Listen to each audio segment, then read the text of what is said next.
Now let's talk about episode 9 of the Mahabharata series. Topic is Amba thirst for revenge. Amba moved from despair to desperation, from desperation to anger, from anger to rage, from rage to a thirst for revenge. She went from place to place seeking someone who could kill Bhisma. But no one was willing to have a fight with Bhisma because of his prowess. Another aspect is when Bhisma took the vow to never marry and castrated himself, Santanu had said, "For what you have done for me today, I will give you a blessing. These 18 years I have been a brahmachari and I have done tapasya. All the merit that I have earned within myself, all the energy that I have picked within myself, I will make it into a blessing and offer it to you. That is your life. You can choose your death. You can choose when you will die." With this blessing on his side and the kind of warrior that he was, no one was willing to take him on. First point, Bhisma fights Parshurama. Then Amba went in search of Parshurama. Parshurama was Bhisma's teacher for arms training, especially archery. When she went and prostrated herself before Parshurama and expressed her plight, Parshurama said, "Don't worry, I will fix this for you." He called Bhisma. Bhisma came and prostrated himself. Parshurama said, enough of your vow, just marry this woman." For the first time, Bhisma said, "You are my guru. If you ask me to take away my own head, I will do it, but do not ask me to break my vow. I have taken a vow that I can't break." You will see throughout the story, there are men who will take a vow, and no matter what, life or death, it doesn't matter what it causes, they want to keep that word. Why this is so is, these are times when people are striving to bring civilization from a totally uncivilized existence. In this effort, a man's word is the most important thing. There are no constitutions or penal codes written down. In such a condition, a man's word is the most important thing. If I say something, I do it and do it at any cost.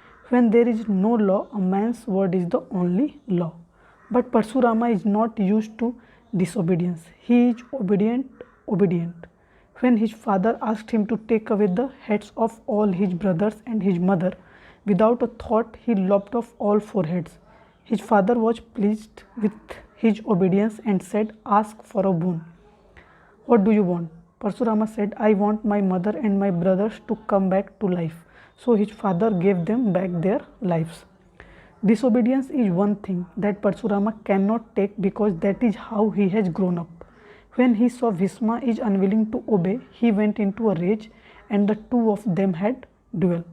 An extraordinary duel, but Parshurama had taught Bhisma everything he knew and found that he could not beat him. Both of them fought bitterly for days on end, and when they found that no one could be the winner, Parshurama threw up his hands and told Amba, "You have to find somebody else." Next point is Kartikeya intervenes. Amba moved into the Himalaya region and went into deep austerities. She sat upon the snow-clad peaks and went into a deep state of sadhana, calling for Kartikeya, the son of Shiva, who is a great warrior. In her mind, she thought Kartikeya would be the one person who would be able to kill Bhisma. Kartikeya, pleased with her austerity, appeared, and when she said, "You must kill Bhisma," he replied, "My time of killing is over." If you do not know this, Kartikeya came down south and in his quest for justice went about slaughtering everything that he saw as injustice. He came to the place which is now known as Subramanya in Karnataka.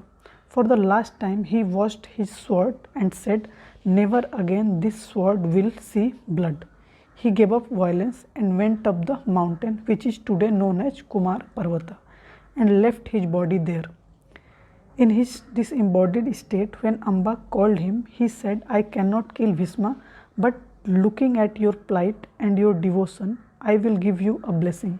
He gave her a garland of lotuses and said, take this garland. Whoever wears this garland will kill Bhisma. Now, with great hope in her heart, once again Amba went with this garland in her hands. These garlands have always been a disaster for her. The first time she took a garland, something else happened. Once again, she took a garland, a lotus flower garland, and walked from town to town, village to village. Is there anybody who is willing to wear this garland and kill Bhisma? But no man was willing to touch it. Her journey with the garland continued, and she came to the court of King Drupad, the king of Panchala, which was the second largest empire in Bharatvarsh. But Drupad did not even want to come anywhere near Amba, because by now Amba's reputation had spread everywhere. Like a ghost, she was walking from village to village, town to town, thirsting for Bhisma blood. When Drupad refused to see her, out of total frustration, she hung these lotus flowers on one of the columns in Drupad's palace, and once again, desolate and depressed, went straight up to Himalaya. These lotus flowers continued to remain fresh, and Drupada was so afraid of this garland, he did not let anybody touch it. Every day they lit lamps and worshipped the garland, but nobody touched it.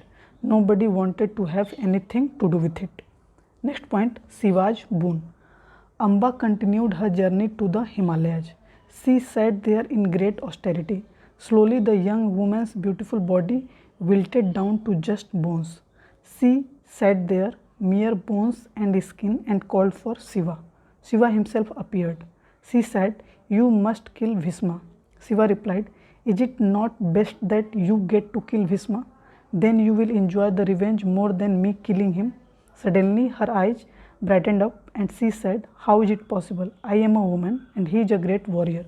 How can I kill him? Shiva replied, I will bless you. In your next life you will kill him. Then Amba said, but in my next life I will not remember all this, so I will not know the sweetness of revenge. Shiva said, don't worry, I will make sure that you remember. When the time comes, you will remember. You will know the sweetness of revenge. For all that you have suffered, you will have it. So she sat there and left her body to come back later. So this is all about this episode.